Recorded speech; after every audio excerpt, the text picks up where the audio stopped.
Bhagavate Om Namo Bhagavate Vasudevaya. Hare Krishna, dear devotees. Thank you for joining us today. A very auspicious day. It's the appearance day of Srila Bhaktisiddhanta Saraswati Thakur Maharaj, Srila Prabhupada. He was also known as Srila Prabhupada. There's been a few Srila Prabhupads in this line. Rupa Goswami, he was also known as Srila Prabhupada, and Bhaktisiddhanta, and then of course A.C. Bhaktivedanta Swami Srila Prabhupada as well. Some of the godbrothers of Srila Prabhupada didn't like the fact that he was addressed as Srila Prabhupada. But Srila Prabhupada didn't actually necessarily want to be addressed like that. One time they asked, he just mentioned that Swamiji is not necessarily a very endearing term for a spiritual master. So they asked him what would be appropriate. So he gave a few suggestions, and then they all liked Prabhupada, and he said, okay. So it wasn't like a deliberate attempt to upsurge his spiritual master in any way. In fact, he fulfilled the order of his spiritual master by taking this Hare Krishna movement all over the world, which was an extraordinary feat. So on his appearance day, it's nice we sang a bhajan that he had written. And it's good if we also seek his blessings, because he is such a powerful personality. And he had many very divine personalities who became his devotees, disciples. And one of them, of course, is our own Srila Prabhupada, who is seated here on the right-hand side as you're looking at the picture.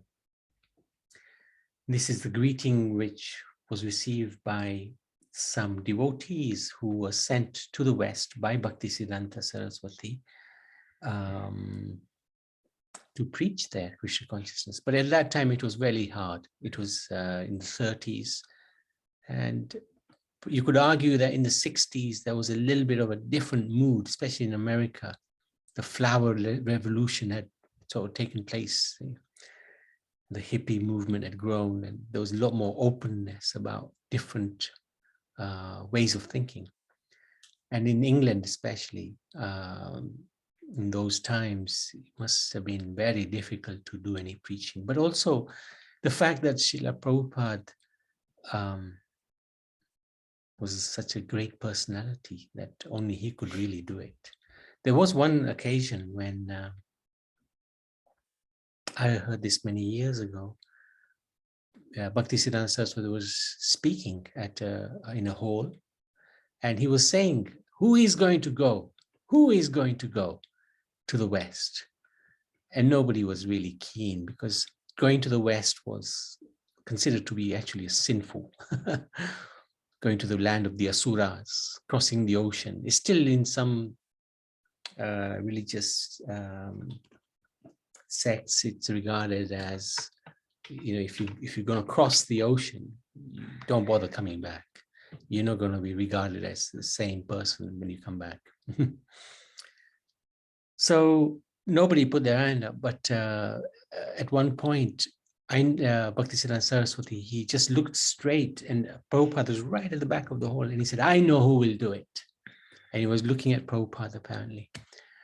This is one of the disciples of Bhaktisiddhanta who was sharing this in an interview that had taken place with him by Srila Prabhupada's disciples. So that's really interesting. There was a very close connection, although Prabhupada only met Bhaktisiddhanta a handful of times. So he met him in 1922, then he met him in 1933 when he took initiation.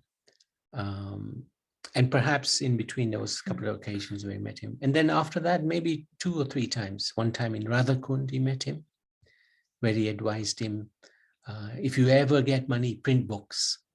Now, at this time, Bhaktisiddhanta Saraswati had established many, many temples, many Gaudiya Maths. So he didn't say to him, build more temples. His emphasis was on preaching, distribute books.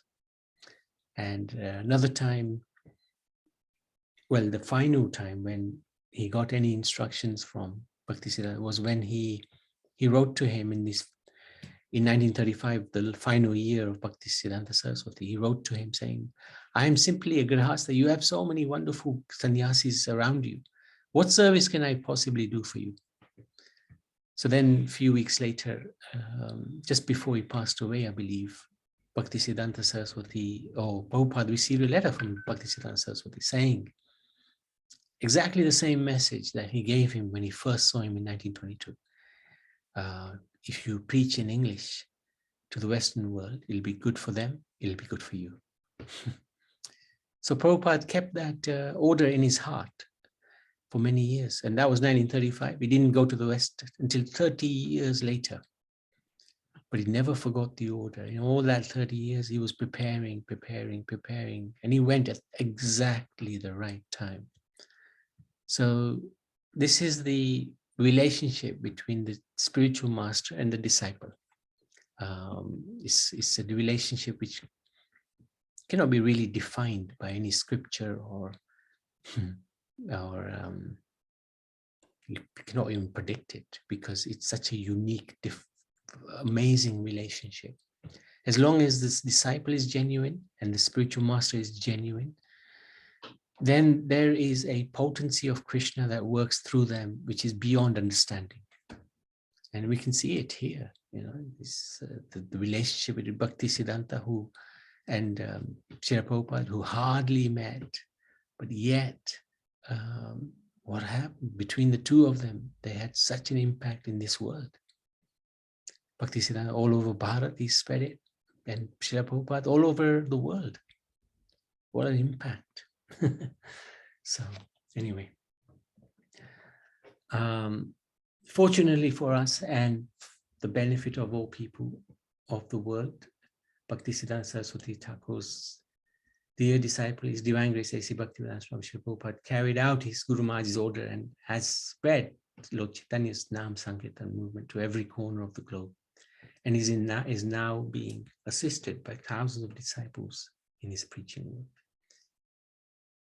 Bhaktisiddhanta Saraswati Thakur was so glad to reveal the transcendental glories of Lord Krishna that whenever he found an eager listener, he would go on speaking, not knowing the bounds of time and space, disregarding the requests of his medical advisors.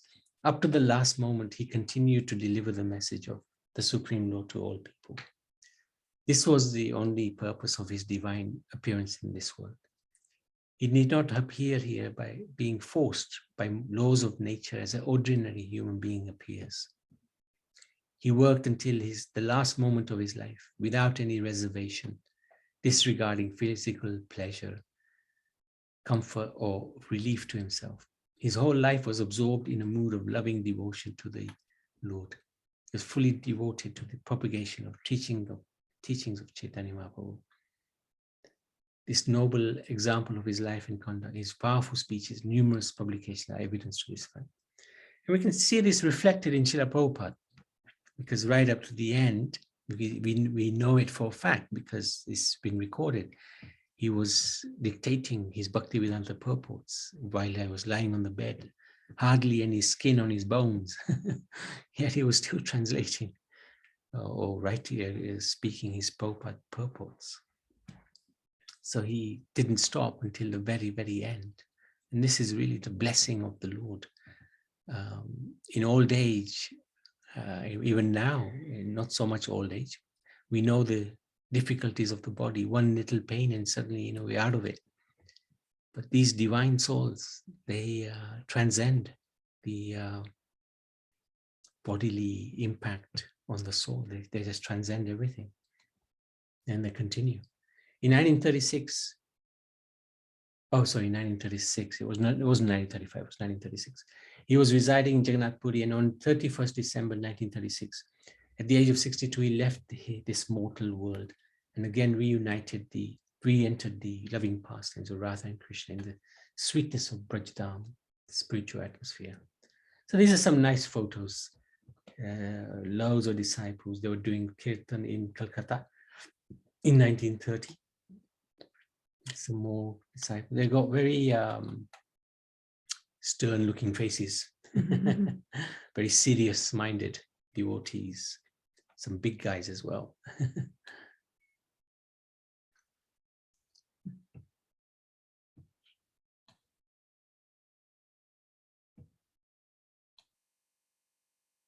He also liked to invite the British, like our army and the gentry to come to visit the temples. And he was very flexible as well. He would even say to his, I don't know if they actually ever did this, but he said to them that to make them feel comfortable, you can even serve them meat.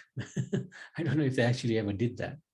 But the most important thing was the preaching of the holy name. And I think this was one of his principal disciples, but I'm not too sure. Another occasion where the governor of Bengal, John Anderson, visited the Gaudiya Math headquarters in Mayapur. And look at this, God bless the king. Who was it, King George? Yeah, at that time.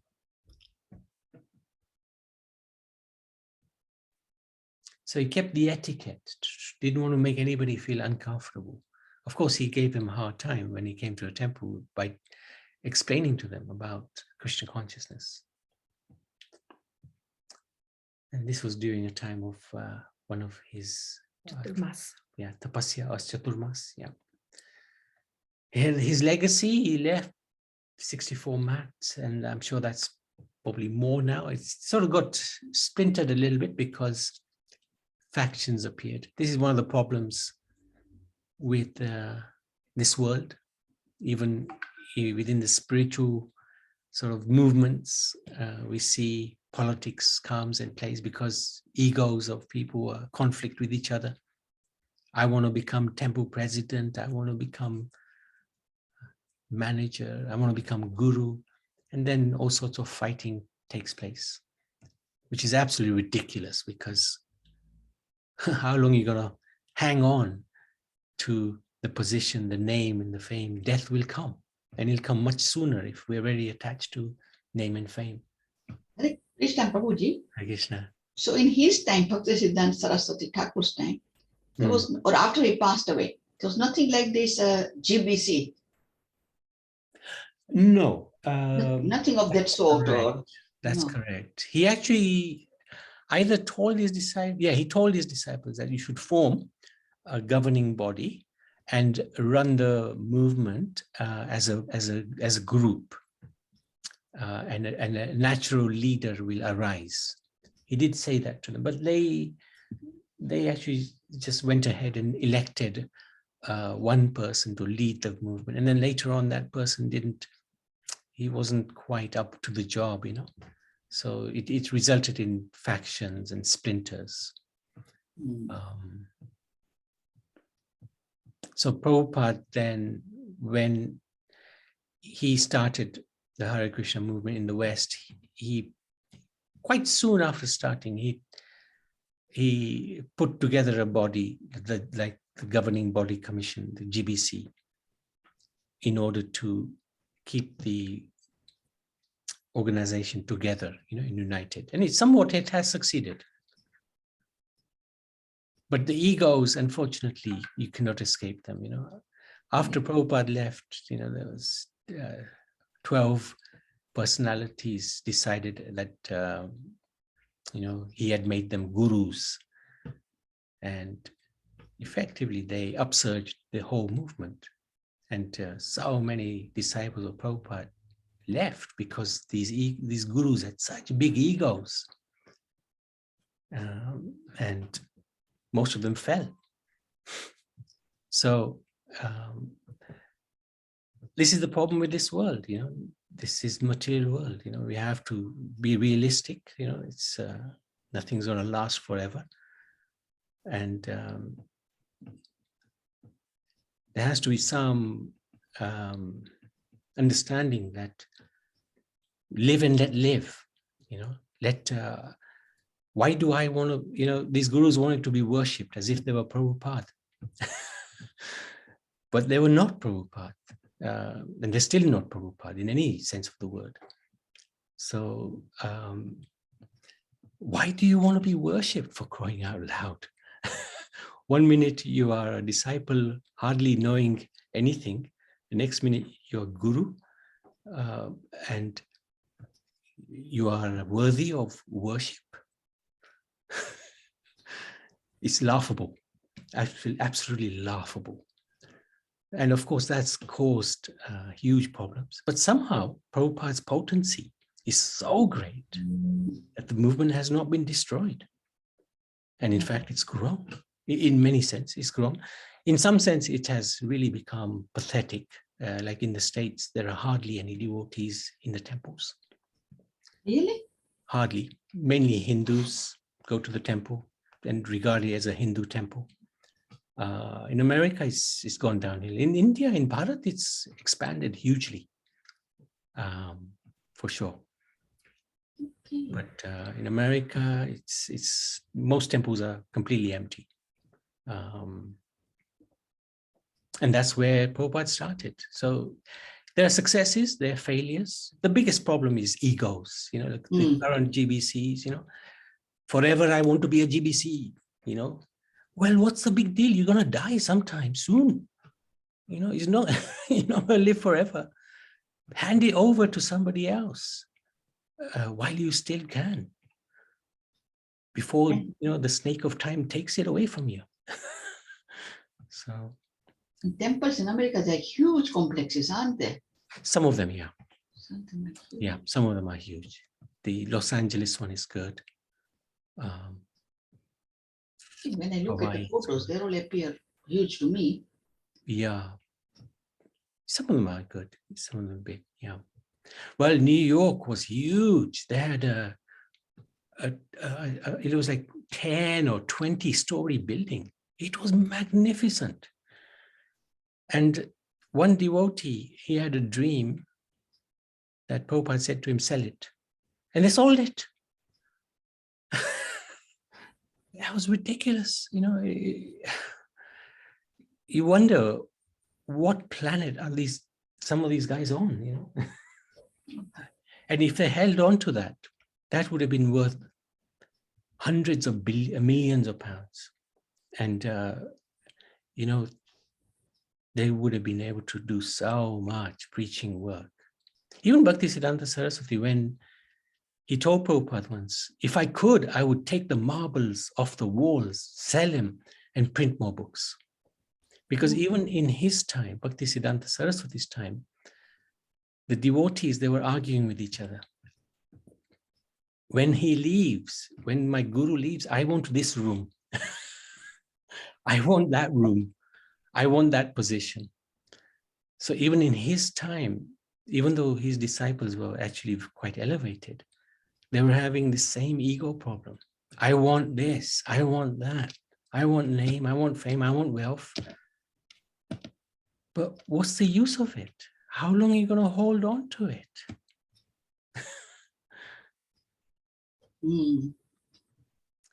So I think if we have one desire, like, of course we want to serve other people, we want to serve, when we die, we want to have nothing with us, everything gone. We want to give it away, because that means we're not attached to anything. And that's very important. Otherwise, and then we'll have that mood, okay, you know what? I don't want to keep accumulating. I want to now keep giving, keep giving. Let me keep giving.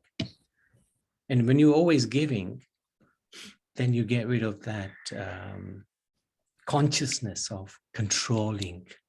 I want to control my wealth. I want to control this person. I want to control this organization.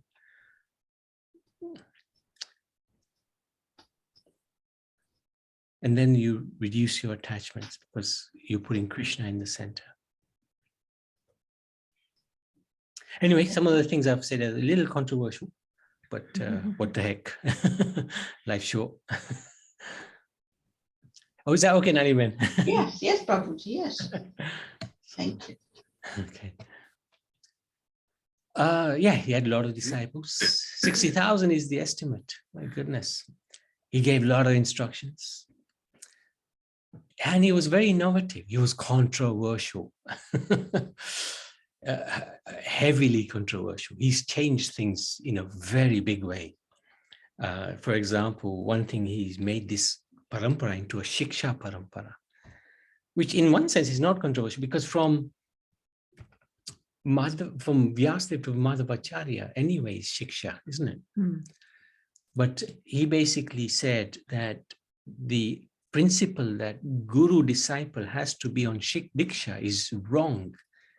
It's the same as somebody who is born a Brahmin and he assumes he's always a Brahmin. Just because you've had diksha from a guru doesn't necessarily make you qualified. His point was, what makes you qualified is how you apply the shiksha of the guru. So when the guru gives diksha, he gives shiksha with it.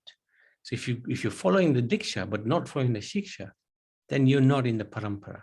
You're out of it, which makes some sense. So he replaced the diksha guru with the shiksha guru as the parampara, shiksha parampara. Shiksha means the teachings, isn't it? Teachings. The teachings, the instructions. Instructions. Yeah. Which makes sense because really, what is diksha? It's applying the shiksha of the guru. So if you're not applying the shiksha, then what's the diksha all about? It's just a bodily connection.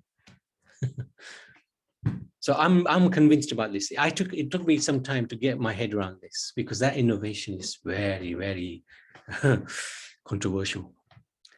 He gave Brahmin initiation to non-Brahmins, which again makes a lot of sense. Used everything in the service of the Lord. For example, in his time, the Rolls Royce, he even used the Rolls Royce to preach. Some sadhus don't even travel in cars, but he used cars to preach.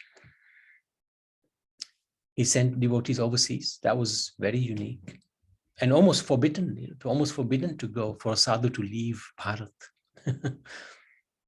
He gave sannyas, which is again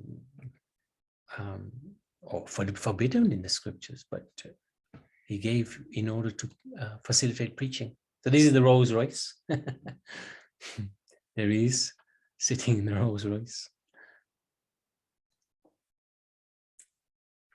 This is a picture of Prabhupada and Bhaktisiddhanta Saraswati. So we got a little time. Let's go through. It's always very, very good when we talk about Bhaktisiddhanta is to talk about his instructions because they're so powerful. Let me not desire anything but the highest good for my worst enemies. So if we want to have a peaceful life, we don't want any enemies. And this is so powerful. If I'm thinking badly of anybody, then we've got a problem. Because what is Bhaktisiddhanta Saraswati saying? Let me think about the highest good for my worst enemy. That can make somebody extremely peaceful. Be indifferent to bazaar gossips. Stick firmly to your cherished goals. No lack or impediments of the world will ever stand in your way. So we avoid bazaar gossip. This person, you know what he did? Skip that. Look within, amend yourself, rather than prey into the frailties of others. Gaurasundar puts his devotees in various difficulties and associations, companies, to test their patience and strength of mind. Success depends on their good fortune. So yeah, we will be tested again and again and again. When faults in others misguide and delude you, have patience, introspect, find faults in yourself. Know that others cannot harm you unless you harm yourself. Very powerful. Nobody can harm us. Absolutely nobody. No words, no arms, unless we allow that to happen to us. In this world of Maya, averse to the Lord, full of trials and tribulations, only patience, humility, and respect for others are our friends for Hari Bhajan. Chant the Mahamantra loudly and with attachment. This will drive away inertia, worldly evils and pests. When we're chanting, the Lord is appearing. Are we in that conversation with him? Are we chanting? Are we communicating with him? If we're not, then it's inattentive chanting. And that's the base root of offensive chanting. So when we're chanting, be mindful, the Lord is with us. Are we in the right mood? Are we communicating with him in a positive, nice mood? Or are we somewhere else? Are we out of the building? Have we left the building? So chant, this bit is very, very critical. Let's do a few more. We are put to tests and trials in this world. Only those who attend the kirtan of the devotees can succeed. Every spot on earth where discourse on God are held is a place of pilgrimage. Possession of objects not related to Krishna is our main melody.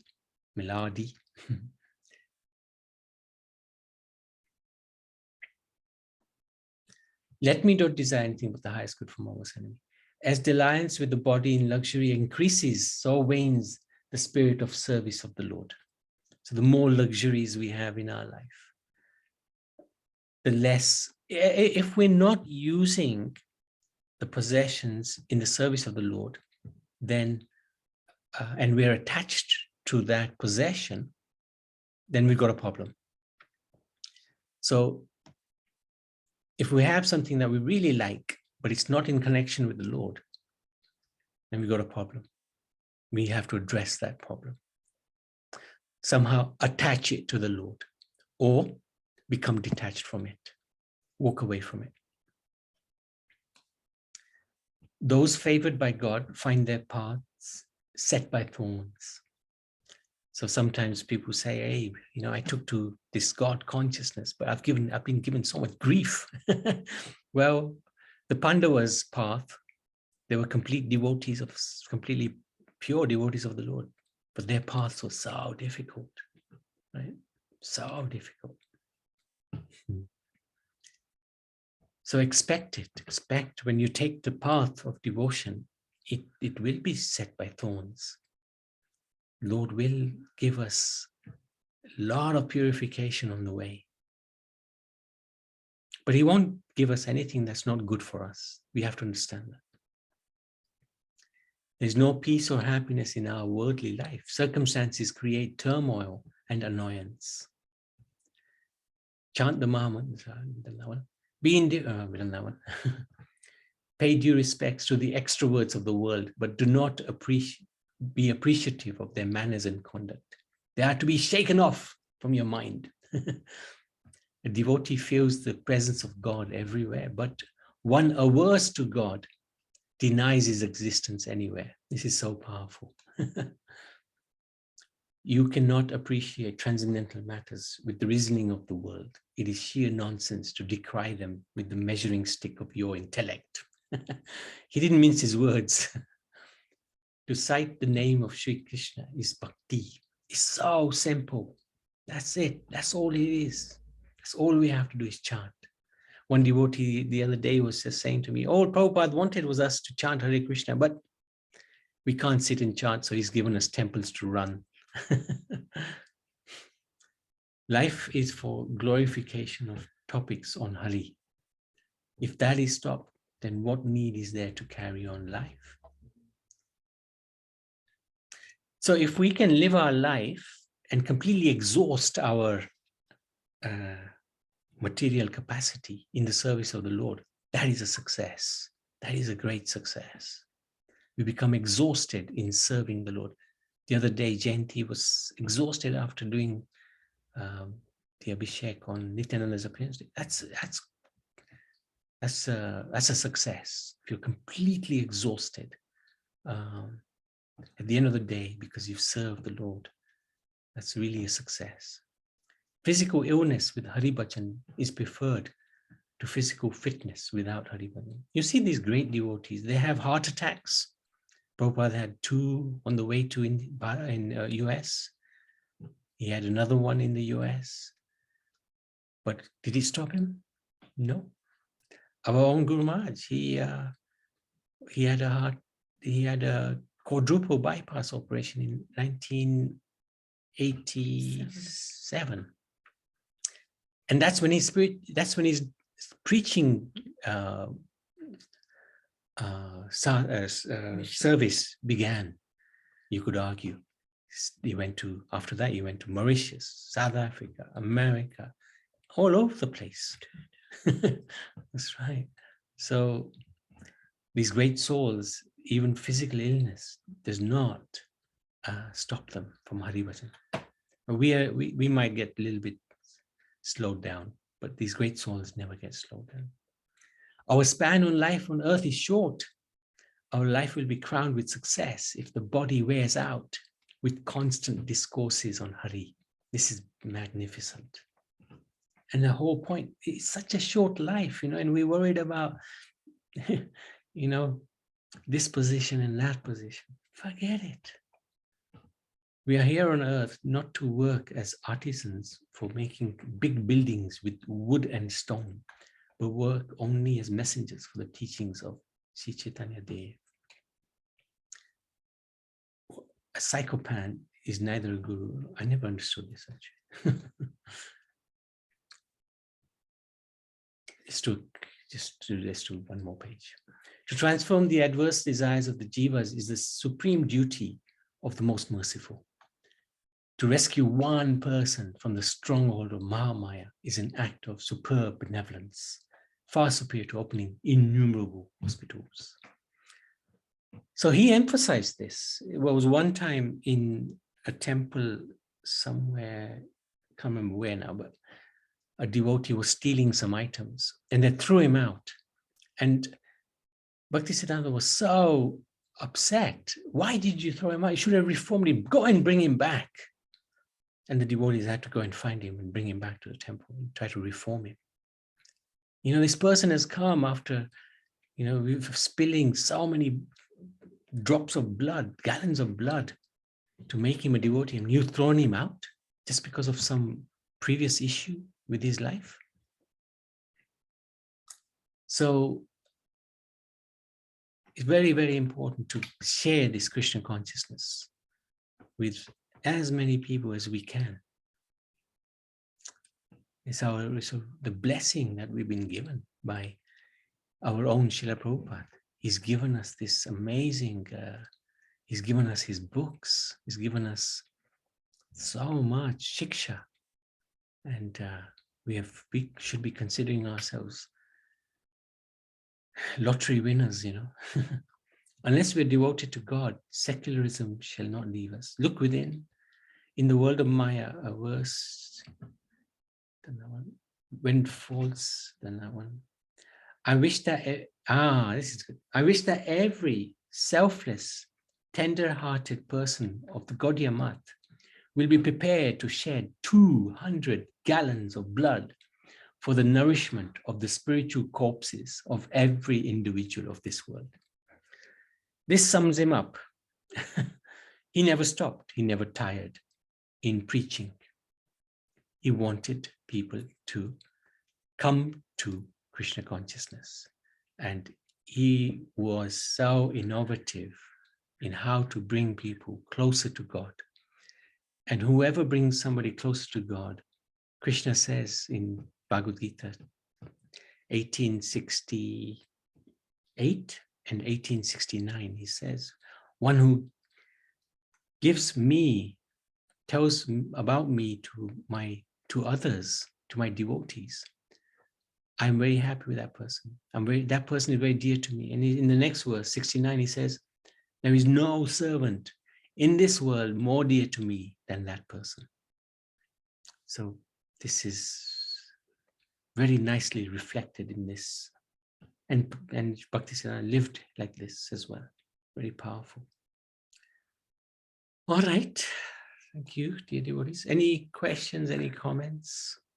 Anybody like to disagree with what I said? Listening to a lecture this morning, in that it was mentioned that in the spiritual world, Bhaktisiddhanta is actually Nayana Manjari. Yeah, sounds good. Yes, Riyansh. What is the meaning of God, brothers?